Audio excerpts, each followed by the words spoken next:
नमस्कार दोस्तों, स्वागत है आप सभी का आपके अपने YouTube channel GS with Alam sir पे। दोस्तों, हिंदी की श्रृंखला का यह अगला वीडियो विलोम शब्द का है। विलोम शब्द सभी प्रतियोगी परीक्षाओं में हिंदी में विलोम शब्द अनिवार्य रूप से पूछा जाता है। यहां तक कि मुख्य परीक्षा में भी बीपीएससी, यूपी पीसीएस और आरओ लोअर में पूछा जाता है। तो देखते हैं विलोम शब्द को। आइए देखते हैं विलोम शब्द। विलोम शब्द इसे विपरीतार्थक शब्द भी कहा जाता है। विलोम शब्द को विपरीतार्थक शब्द भी कहा जाता है। एक प्रश्न देखिएगा, एक प्रश्न आपके सामने है, राजा का विलोम क्या होगा? राजा का विलोम क्या होगा? राजा का विलोम शब्द क्या होगा? आपके सामने विकल्प है, पहला प्रजा, दूसरा विकल्प है रानी, तीसरा विकल्प है दास, चौथा विकल्प है प्रजा हो गया, रानी हो गया, दास हो गया, चौथा विकल्प है रंक। तो पुश करके थोड़ा सा आप लोग सोचिए और कमेंट करिए इसका उत्तर क्या होगा। राजा का विलोम शब्द क्या होगा? प्रजा, रानी, दास, रंक। बड़ी इंपॉर्टेंट यह प्रश्न है, इसी के थ्रू आपको विलोम की समझ विकसित हो जाएगी। देखिएगा, राजा का प्रजा विलोम भी सही है, रानी भी सही है, दास भी सही है, रंक भी सही है, चारों विकल्प सही है। अब गुरुजी आप चारों कह रहे हैं तो किसको अब चूज करें? नंबर कौन देगा इसमें? तो नंबर इसमें जो देगा वो राजा का रंक हो जाएगा। तो नंबर जो देगा वह राजा का विलोम शुद्ध हो जाएगा प्रजा। कैसे होगा देखिएगा, विलोम जो होता है उसके चार प्रकार होते हैं। एक होता है पूर्ण विलोम, पूर्ण विलोम शब्द। एक होता है अपूर्ण विलोम, अपूर्ण विलोम। एक होता है लैंगिक विलोम, लैंगिक विलोम। एक होता है भावात्मक विलोम। विलोम के चार टाइप होते हैं। पूर्ण विलोम जो पूरा का पूरा सही विलोम होता है, एक अपूर्ण विलोम सही होता है, आधा सही होता है, और एक होता है लैंगिक विलोम। जैसे राजा का रानी, ये लैंगिक विलोम है, राजा का रानी लैंगिक विलोम है। भावात्मक विलोम क्या होता है? जिसमें भाव आए, फीलिंग आए, जैसे राजा का दास भावात्मक विलोम हो जाएगा। और अपूर्ण विलोम पूछे यानी आधा सही आधा गलत, तो ये रंक हो जाएगा, रंक हो जाएगा अपूर्ण विलोम। यानी कि इसका पूर्ण विलोम क्या होगा? प्रजा। कैसे होगा गुरुजी थोड़ा समझा दीजिए, तो ध्यान से समझिएगा। राजा का उत्तरदायित्व तो क्या होता है? राजा का मतलब क्या होता है कि उसके पास अथाह पैसा होगा तो वो राजा कहलाएगा? नहीं, राजा का मतलब होता है कि अपने क्षेत्र विशेष का वह प्रमुख है, वो मुखिया है, वो प्रधान है, वह हेड है। उसका उत्तरदायित्व तो है अपनी प्रजा का देखभाल करना, अपनी प्रजा का कल्याण करना, न कि पैसा। अगर आप राजा को मान रहे हैं कि उसके पास बहुत पैसा है तो वो राजा है, तो ये गलत है।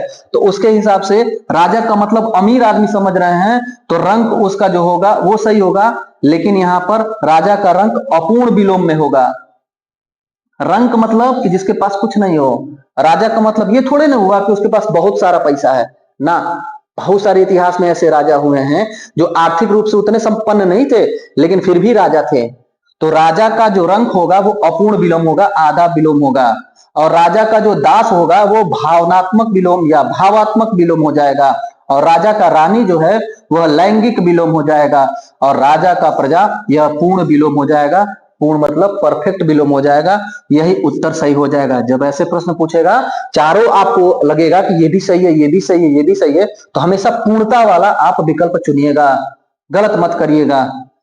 चलिए आगे बढ़ते हैं। 25 प्रश्न आपके लिए लाए हैं। उस 25 प्रश्नों में सारे बेस्ट ऑफ बेस्ट प्रश्न है एग्जाम के दृष्टि से। खूब ध्यान से समझ समझ के करिएगा और शब्दों के व्याख्या को भी ध्यान से देखिएगा। और जो गंभीर विद्यार्थी हैं वो लिखने का भी काम करिएगा, नोट्स भी बनाइएगा। पहला प्रश्न पूछा है, इनमें से किस विकल्प में सही विलोम युग्म है? सही कौन सा है? तो कटु लिखा हुआ है, कटु का तिक्त लिखा है, गलत है। कटु का तिक्त। विज्ञ का अविज्ञ लिखा हुआ है, गलत है। उग्र का व्यग्र लिखा है, गलत है। राग का द्वेष, यही सही हो जाएगा। राग, अनुराग, प्रेम, यही सब जो है पर्यायवाची शब्द हैं एक दूसरे के। राग का विलोम हो जाएगा द्वेष, द्वेष, ईर्ष्या, जलन, नेगेटिव चीज हो गया। उग्र का व्यग्र नहीं होगा, उग्र का सौम्य होगा विलोम।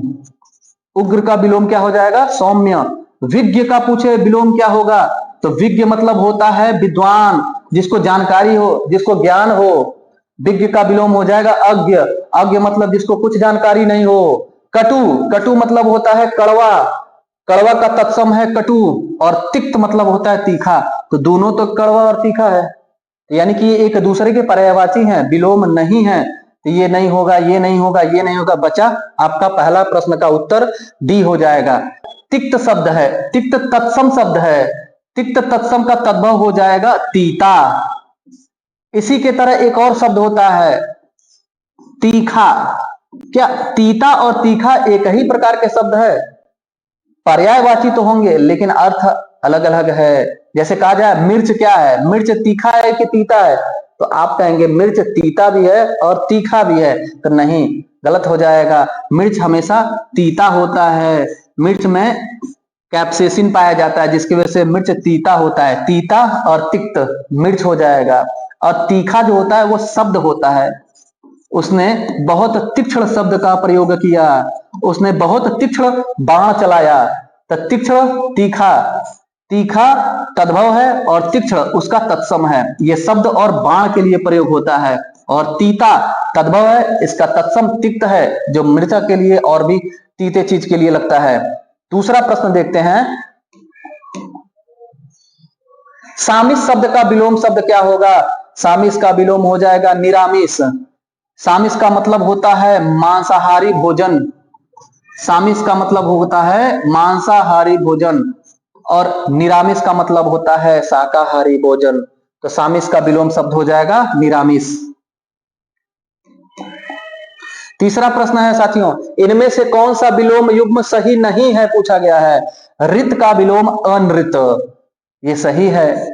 प्राचीन का अर्वाचीन, ये सही है। लौकिक का सांसारिक, यही गलत है साथियों। स्थावर का जंगम, ये भी सही है।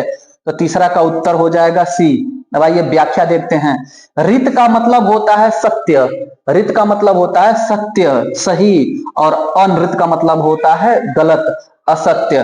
तो सत्य का असत्य विलोम सही है। प्राचीन, प्राचीन को हम लोग प्राची भी कहते हैं, पुरातन भी कहते हैं, पुराना भी कहते हैं, सब उसका पर्यायवाची है। और प्राचीन का विलोम होता है अर्वाचीन।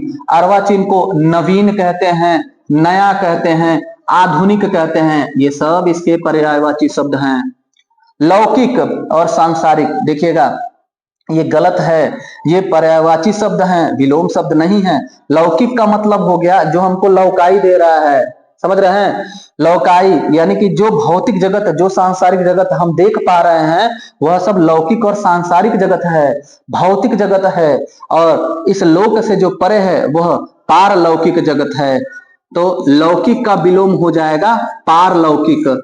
लौकिक का विलोम पारलौकिक, और लौकिक को इहलौकिक भी कहते हैं, ये जगत।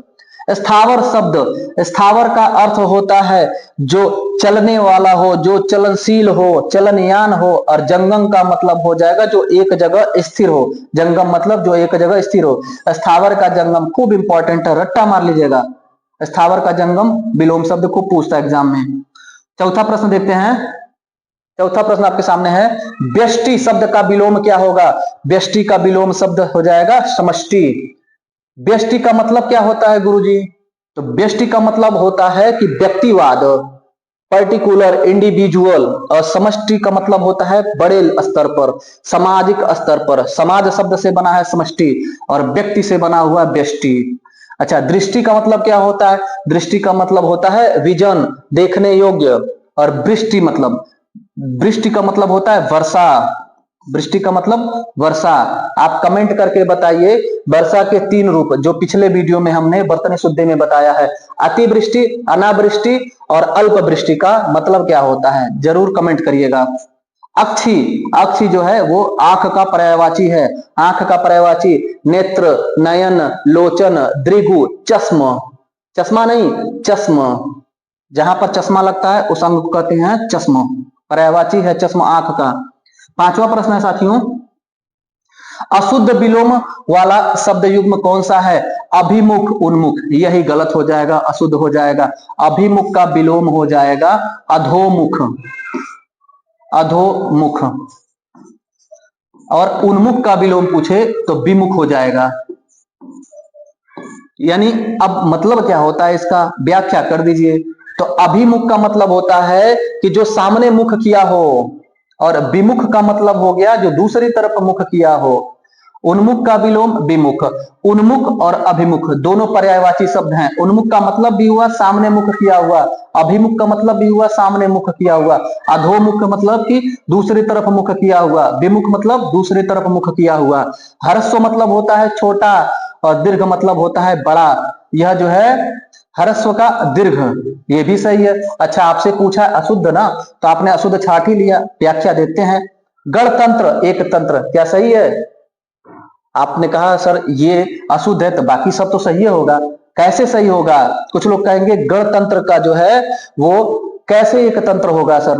तो देखिएगा, समझिएगा, गणतंत्र का मतलब हो गया कि सभी गणों का एक शासन तंत्र, यानी कि सभी जन का, सभी लोगों के द्वारा जो शासन चलाया जाता है उसको गणतंत्र या जनतंत्र या लोकतंत्र कहते हैं। और एक तंत्र का मतलब हुआ एक ही व्यक्ति जब चलाए, जब एक ही व्यक्ति देश को चलाएगा तो वो एक तंत्र हो जाएगा। जब सभी जनता मिलकर के देश को चलाए तो उसको गणतंत्र कहा जाता है। सृष्टि का विलोम प्रलय, ये भी सही है, ये तीनों विलोम सही है, ए वाला ही गलत है। अशुद्ध विलोम पूछा था, पांचवा का ए उत्तर सही हो जाएगा। छठा प्रश्न देखते हैं। छठा प्रश्न पूछा है, अनुरक्त का उपयुक्त विलोम क्या होगा? उपयुक्त लिखा है, उपयुक्त मतलब कि यूजफुल, और अगर उपरयुक्त लिखा रहता, र ऊपर रहता, तो इसका मतलब होता है कि ऊपरी धन युक्त से बना हुआ है। तो अनुरक्त का उपयुक्त विलोम हमारा हो जाएगा विरक्त। अनुरक्त का विलोम हो जाएगा विरक्त। अगला प्रश्न देखते हैं, अभद्र शब्द का विलोम क्या हो जाएगा? अभद्र का विलोम हो जाएगा भद्र। बस अ उपसर्ग लगा दिया गया है भद्र में, उसका विलोम तैयार हो गया है। अगला प्रश्न है, तामसिक शब्द का पूर्ण विलोम या विलोम क्या होगा? तो तामसिक का विलोम हो जाएगा सात्विक। तामसिक का मतलब क्या होता है? तमस शब्द से बना हुआ है। तमस मतलब होता है अंधेरा, अंधेरा वाला युग, असत्य वाला युग। और सात्विक मतलब हो गया कि सत्य वाला युग, सत्य वाला दौर।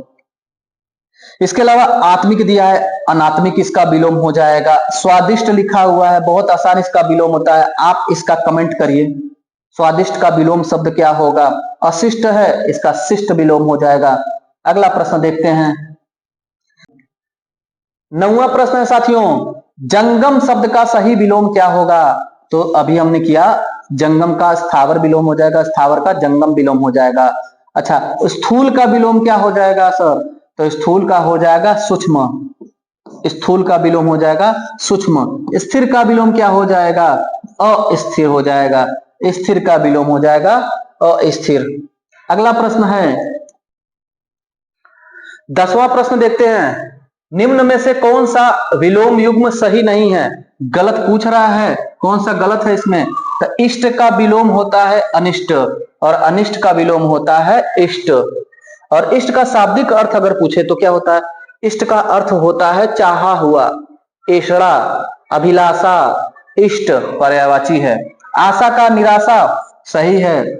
उर्वर का ऊसर, ये भी सही है। उर्वर उपजाऊ भूमि को कहते हैं, और ऊसर बंजर भूमि को कहते हैं, तो ये भी विलोम सही है, तीनों विलोम सही है। आधुनिक का नवीन नहीं होगा, ये एक दूसरे के पर्यायवाची हैं। आधुनिक का विलोम होगा क्या तब? आधुनिक का विलोम हो जाएगा प्राचीन, आधुनिक का विलोम हो जाएगा प्राचीन। अगला प्रश्न देखते हैं साथियों। 11वां प्रश्न है, हलाहल का विलोम शब्द क्या होगा? हलाहल का विलोम हो जाएगा सुधा। सुधा का विलोम हलाहल, हलाहल का सुधा, रट लीजिएगा। अच्छा, हलाहल मतलब होता क्या है? हलाहल मतलब होता है विष, तो यानी कि ये हलाहल का पर्यायवाची है यह विष। और गरल का मतलब भी विष होता है। हलाहल, विष, गरल, जहर, ये सब पर्यायवाची हैं। सुधा, सुधा का पर्यायवाची अमृत होता है। अमृत, अमीय, सुधा, सोम, पीयूष, ये सब अमृत का पर्यायवाची है। अच्छा पूछेंगे आप वृषक का मतलब क्या होता है गुरुजी? तो वृषक का मतलब होता है वृषभ, वृषभ या बैल। तो विलोम शब्द हलाहल का कौन सा उत्तर हो जाएगा? 11 का सी, सुधा हो जाएगा। और सुधा का विलोम पूछेगा तो हलाहल हो जाएगा। अगला प्रश्न है, अहल्या एक पतिव्रता नारी थी। रेखांकित शब्द का उचित विलोम क्या होगा? तो पतिव्रता का जो विलोम होता है उल्टा होता है। उल्टा का विलोम पतिव्रता होता है। अगला प्रश्न है 13वां प्रश्न, तेजस्वी का विलोम क्या होगा? तेजस्वी, ओजस्वी, मेघावी सब पर्यायवाची है। तेजस्वी का विलोम हो जाएगा निस्तेज।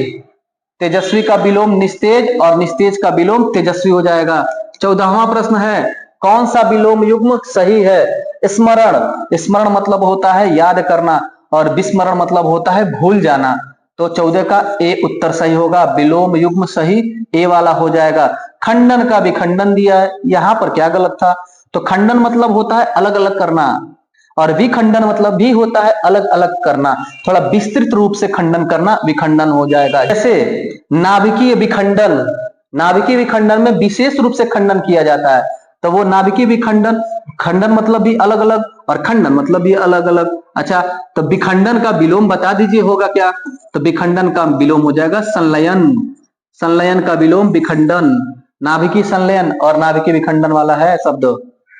और खंडन का तब विलोम क्या होगा? आपने कहा यही सही नहीं है, तो खंडन का विलोम सही क्या है? बहुत बार पूछा गया एग्जाम में।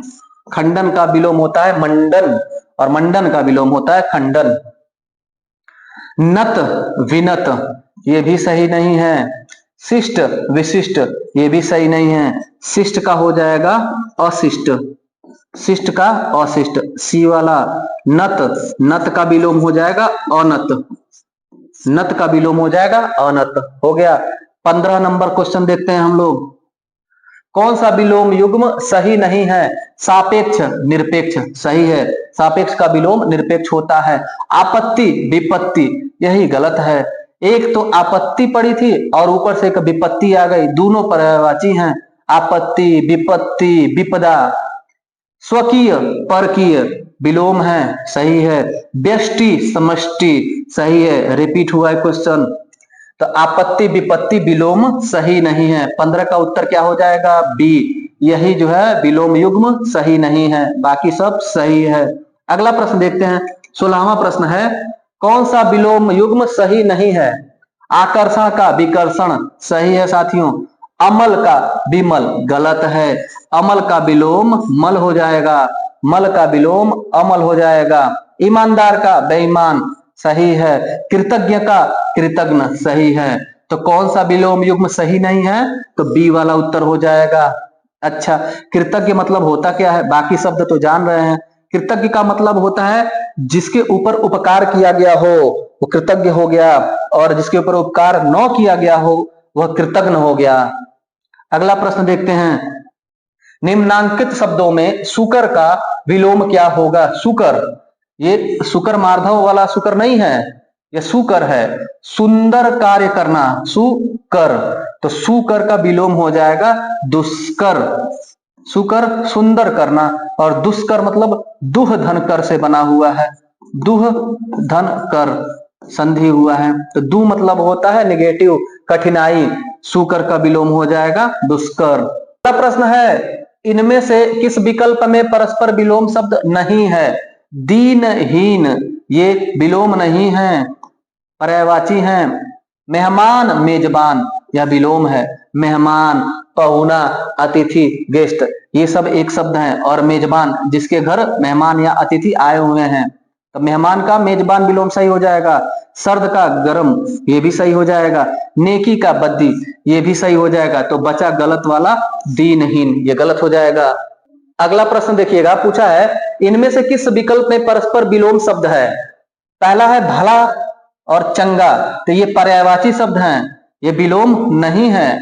इहलोक, परलोक, यही सही है। इहलोक का मतलब हुआ कि यह जो सांसारिक जगत है यह जो भौतिक जगत है, ये जो लौकाई देने वाला जगत है, यही इहलोक है। और परलोक मतलब उस पार जो लोक है, पारलौकिक जगत, जिसको स्वर्ग भी कहा जाता है, जिसको जन्नत भी कहा जाता है, वो परलोक हो गया। फिर दिया है सी, राग और अनुराग। राग और अनुराग ये पर्यायवाची शब्द हैं, इसका विलोम हो जाएगा अनुराग का विराग। अनुराग का विराग हो जाएगा। झगड़ा और फसाद यह भी पर्यायवाची शब्द है, तो सही उत्तर 19 का बी हो जाएगा। इहलोक का विलोम परलोक होता है।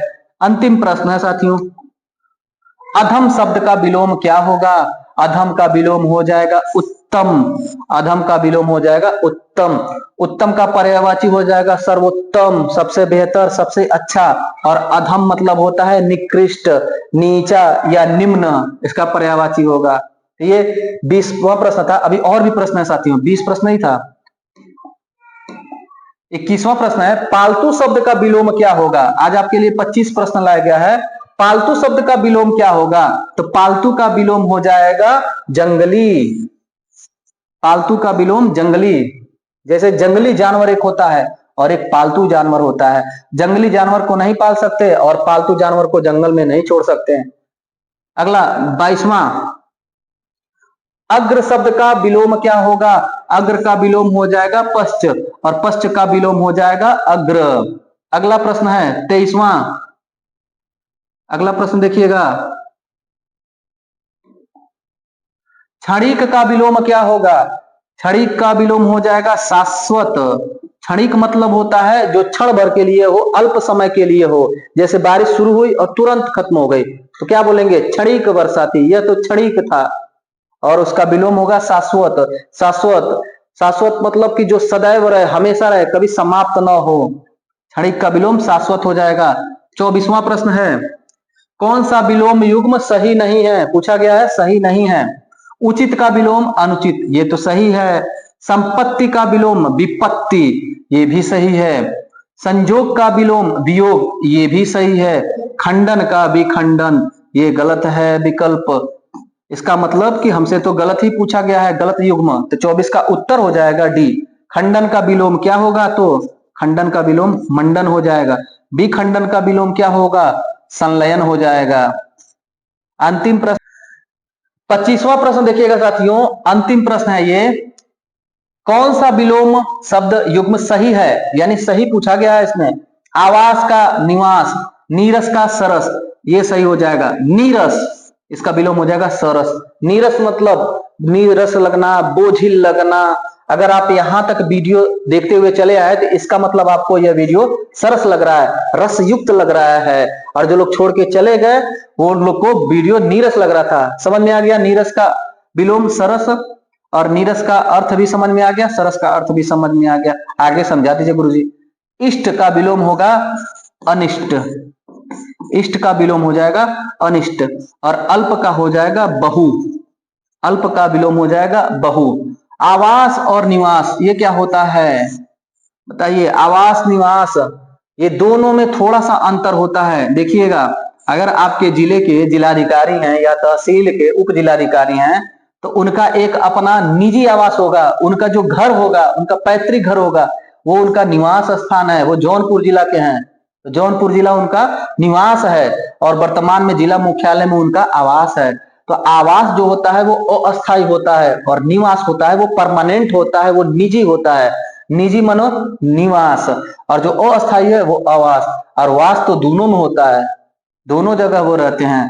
तो ये 25 प्रश्न था साथियों, और 25 का 25 जो है वो क्रीम प्रश्न था। इसको आप पढ़िएगा और लिखिएगा, खूब अच्छे से याद करिएगा। जो चीज जो है समझ में नहीं आएगा कमेंट करके जरूर पूछिएगा। तो कैसा यह लगा वीडियो आपको कमेंट जरूर करके बताइएगा, और वीडियो को जरूर लाइक कर दीजिएगा और अपने दोस्तों तक पहुंचा दीजिएगा। इस वीडियो को शेयर करिएगा खूब ज्यादा से ज्यादा। धन्यवाद, मिलते हैं अगले वीडियो में।